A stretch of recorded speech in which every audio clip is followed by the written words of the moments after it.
Pehlivanlar örtürün, başı gelin firdara, o ömürlük sabırkın, teşkidenin fontana.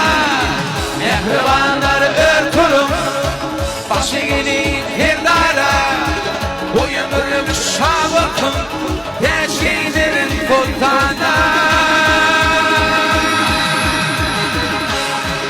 Türkmen bir yerde başlayan, Türkmen bir yerde kıyyanlar, vatan şanını beygelleyen bir yerde hurmat koyanlar. Her halkta size yer var, yaşa kahraman arkadan, yaşa kahraman yerdan.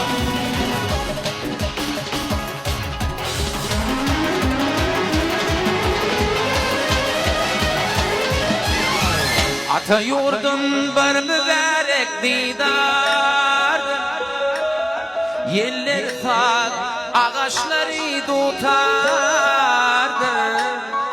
kucağına elim bağıta duçardı.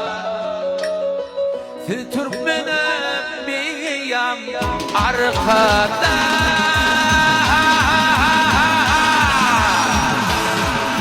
Hak kolladı, halk kolladı yolları. onu yürek bile duyup bilyen var.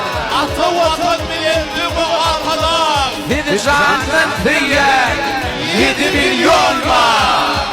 Türkmen halkının milli lideri, kahraman arkada şöhret, Şöhret, şöhret.